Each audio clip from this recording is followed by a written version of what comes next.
any kind of exciting projects or anything like that? Maybe another reality show in the works? Maybe. Hey guys, Steph here. On today's episode of Turret Trash Talk, I sat down with Tucker Des Lauriers of Big Brother Season 26, and we talked all things life after the house and relationships. It's so crazy. It's like you were just on my television screen, and now you're here in person. That's right. You're real. Yeah. Oh, no. What you saw in the show, that was me. I was trying to stay true to myself and not, I don't know, not be a liar and a cheater and a manipulator. So Like some other people. hell yeah. Mm-hmm. And we can dish that out today, too, if you'd like. You know who we're talking about. The fans know. They know. All right, so let's start things off with something easy. So right now, you seem to be very friendly with T-Core and Chemo and obviously Rubina. Tell us about your friendship outside of the house and everything. Yes, I'm very close. I'm great friends with T-Core, Chemo, and obviously Rubina. But I'm friends with everybody from the cast. I don't have any hard feelings towards anyone. That's the name of the game. I don't like to keep negative energy around. Yeah. There's no point. It's exhausting. But yeah, we're great friends. We have a meet and greet planned, the first Frenzies meet and greet, I saw that. the 23rd of February, and I've been making a bunch of merch for it. We got tote bags, hats, and stickers, and that's one of them. The Crocs, love it. I'll put it through the wash like 5 times so to see if it would peel, and it is a little, but that was I didn't put it on well. So anyway, stickers are sick. They're gonna be awesome. All the merch will be sweet, and yeah, I'm just super excited to see them. I leave on the 18th to go to LA. That's when everyone gets out there, T-Core and Chemo as well. Rubina lives out there, and we're celebrating her birthday. Love. Yeah, it'll be sweet. Okay, wait, just to clarify. So Rubina lives in LA still, and you're in Brooklyn? Yep. Wow, so how is that going? I mean, it's hard, but we love each other and we make it work. You know, it's just what you would expect. It sucks not having the person right there, but they're just a call away. You know, but can't wait for hugs. Love it, and everyone loves you guys together. So can't wait for that little reuniting. Me too. It's always fun. It's always the best. Let's talk some game before we get more into the outside plans. Let's rumble. All right, so you won America's Favorite House Guest. Let's go. Totally voted for you, by the way. Hell yeah. How did you feel when your name was announced as the winner? Oh, man, it was overwhelming. It felt so good. I mean, I'm the youngest of 2 older brothers, and I'm like the wild, emotional, crazy, artsy one. The other ones are very businessy. So just to have that sort of what's the word I'm looking for? Just to have that like warm welcome, you know, it really, and that kind of reception of people seeing me, it really made me feel like seen and understood, which I think everybody wants. And I think that was the best thing to come out of it, was just be like, wow, I love being me. I don't know if others love when I'm me. And now it just feels good that America saw that and they enjoyed it, because I was just being me. There was no part of me that's different outside the show than in there. Maybe I'm a little more crazy and swear a little more, but that's about it. That's too good. So thank you all very much from the bottom of my heart. Appreciate it. Yeah, I think definitely a lot of fans resonate with you. Everyone finds a little bit of themselves in you. So yeah, and I think that's something everybody should practice on the daily, is finding something of them in someone else, because then you can relate more versus hate more. God, there's so much hate out there. yeah, It's crazy. Yeah. So in Big Brother, along with other reality shows, they always say, which you touched on this a little bit, they always say, nothing personal, it's just game. Yep. Obviously, T-Core was the one who ended up evicting you and your friends. Yeah. So can you attest to like how friendships can still last regardless of what happens in the game? Oh my God, yeah. I mean, I grew up in a competitive family with 2 older brothers. If I wasn't friends with people who beat me in something or got me kicked out in something, I wouldn't have any friends. You know, you gotta that's the name of the game. And you know, I said it throughout the whole time in the house. Like, if someone, I'm gonna call out everybody I'm going after, and that's what I'm gonna do. And I know that's going to put targets on me. I know I'm saying we got to get the best competitors out. I know you guys think that I'm one of the better competitors, so I knew it was flipping on me, but I I didn't care. I just wanted people to be comfortable being uncomfortable because a lot of people aren't, and risk it for the biscuit, baby. And yeah, just I'm friends with everybody. There's no hard feelings. It's the name of the game. You got to go out with your head high, and hats off to you if you kicked me out. That's awesome. And I feel like a lot of people would love to play your kind of game if they had the opportunity to get on the show. Yeah, But not everyone has your physical abilities. Like you were a comp beast. yeah. Tell us, did you train at all before Big Brother in order to get prepared for the role that you were basically playing? I broke my arm, my elbow right before, and didn't tell anybody, and was practicing moving my hand to shake hands for my last interview. So I had no training. I came off of a broken arm that I hid from production. I broke my radial head clean off the bone like a month before, Wow. and I just played bone healing frequencies throughout my apartment. It's a weird, I don't know if it helps or not, but I felt like it did. And the second I got the news, I just was like, it's not going to stop me. I'm just going to break the world record for the fastest healed radio head. And I kept saying that to everybody. And I was like, no excuses, just adjustments. And I was like, whoa, where'd that come from? Yeah, that's what I'm doing. No excuses, just adjustments. And I would like sleep with my arm because I couldn't move it. I would sleep with my arm on a pillow so that by the end of the night, I could get the range of motion, like, because it would just naturally relax. And then when I would wake up, it'd be like, ah, every day. Wow. And yeah, so I didn't even have full strength when I was doing the wall or anything. And yeah, That's so crazy. That's I definitely. guess there wasn't training specifically for it, but everything else I did in my life leading up to it was for sure training for it, you know? Right. So, yeah, that's there was a lot of pre-training, but not anything specifically for it besides watching the show and figuring out the gameplay. And wait, how did you break it or how did you get injured? I was riding my bike to go to an acting class, and the front mud guard flap was just like, I don't want to be a part of your bike anymore. And went right into my front tire, sent me flying. I like flipped off. But like, again, being an athlete and wrestling and football and having older brothers, you kind of learn how to fall. And so I fell like face first into the ground. And then like I went to get up. And when I went to push myself up, I thought another biker hit me.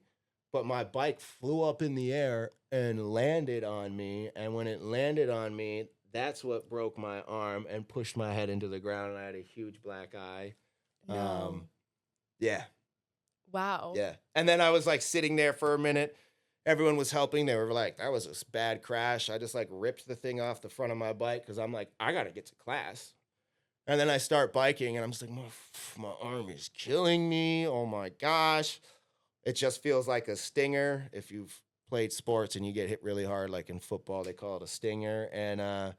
And then I got to my class and I didn't go in. There's like a little hallway before with a bathroom, and there's like a couch out there. So I went in, washed my face, was texting and my arm because I was all cut up, and texted like the teacher's assistant, and she's like, just walk in the class. I was like, you got to come out and see me first because this is like, it's a very intense psychological character development class that it's like, you can't even ruffle papers because it can distract somebody from trying to not be themselves. So I had her come out, and I was like, okay, the adrenaline's wearing off. I'm not going to go to class. And then I went to my friend's house and probably smoked a joint and got some ice and then went home. Whoops. That is a crazy story. Yeah. But you said you were on your way to acting class, and Yep. tell us a little bit more about what your life was like before being Tucker from Big Brother, America's favorite house guest. What were Nice. you up to? What kind of acting were you trying to get into? Yeah. Like TV, movies, hmm what? Well, before Big Brother, it's very similar to what I'm doing now. I model and I act. I'm signed on both coasts with agencies and have a manager. And I have a number of auditions that I've done since I got out, but before it was the same thing, doing a bunch of auditions, going to castings, booking modeling jobs here and there, and just making art. I'm always making art at my place. I'm very much a homebody, snuggling with my dog, and having friends over and cooking food for them. I love to have dinner parties and see my family. I travel, and that's kind of my daily routine. Work out, make art, see friends, shoot a video or something. I shoot a lot of music videos and documentaries. That's what I went to school for. And yeah, always just got stuff to do. And it's New York City, so one. Best place to do it. Yep.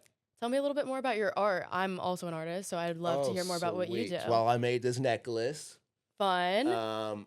and this ring, and this bracelet. So I'm getting into jewelry. Okay. But I also paint a lot. Oh my gosh, my apartment is organized chaos. There's maybe like this much blank wall space in my whole apartment. Oh, It's wow. like ridiculous. It's organized chaos. I'm a hoarder, but it's neat.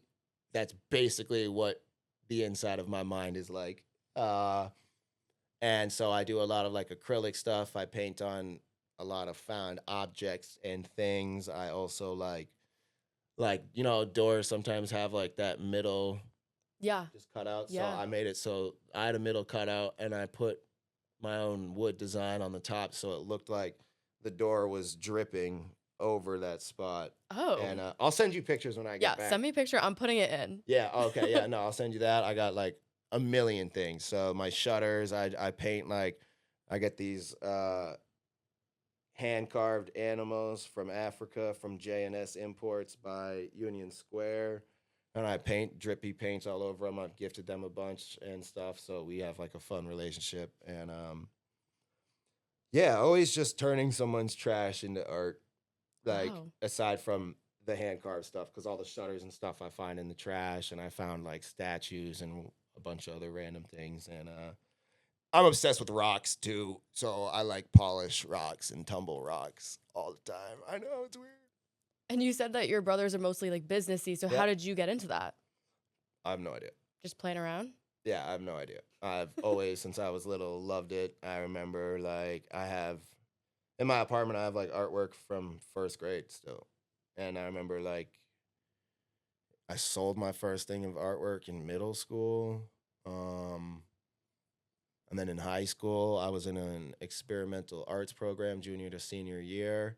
And was just that's where it really all clicked and locked in, and made so many cool things that I was just like, screw it. I'm just gonna leave it in high school. And now I think that's why I hoard so much because I never know when I'm gonna want something that I've made or whatever. I don't know. I just love my mementos. I could pick up a rock from I put them in my sink, so I could pick up a rock from my sink and be like, oh, I found this at this place this year doing this. I know where they're all from. It's just I think it's the little brother in me not wanting to miss out of anything. So I keep all those things to help me remember stuff, I guess. Aw. I don't know. I just like it. I can't help it. It's been like that forever. Would you ever consider selling your art? Yeah, that's what I'm in the midst of doing. I just made a bunch more. A lot of people want the jewelry and stuff. And I just have so many things that it's like I got all the pictures of everything taken over the last week. So now I have an art Instagram that hasn't been touched in like 4 years. So I'm just going to delete it, all the pictures, and post and redo it and put it up and sell stuff and do commission things. And yeah, Wow, that's amazing. thanks. Back to Big Brother. Hell yeah, let's go. So you were in the house for 45 days, which is about half of the time there. People want to see more of you.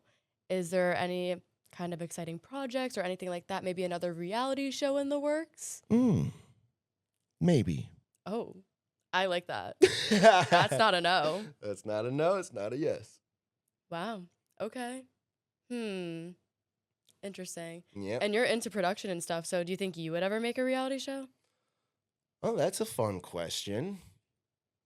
I never thought of that. I definitely do want to like, I've written screenplays, I've acted in stuff, I've directed things, done the lighting. I work with my friend Roger, who owns Boom Productions, whenever I'm free, just to be on set, whether I'm picking up equipment or driving people around. I don't care. It's just like the on set atmosphere. So good question. I wouldn't be opposed, but haven't entertained the thought yet. Okay. Well, let's start thinking about it. If you were to create a show, what would you make sure is like essential to the show? Like any specific challenges that you really liked, or social aspects, or Mm. like being in a certain location? I don't really know. I'm kind of ashamed to say it, but I don't watch reality. I didn't at all until I was considered for Big Brother. Obviously, watched a bunch of seasons of that. And then when I got out, everyone's like, oh, the challenge and traders and this and that. And I'm like, I am excited. I want to watch them. I know what the challenge is, sort of. And like, I, I suck at watching reality shows because I'm an actor and I love to watch when people are acting. But I'm getting better. So I don't really know a lot of the aspects of other reality things to pull to kind of make my own right now. Um, I do love the social aspect of stuff. I do love like, how it's kind of like the game Among Us. I think Traders is like that and like Big Brother sort of is too. It's like playing Mafia if you play that with your friends and stuff. So I'm a huge fan of that.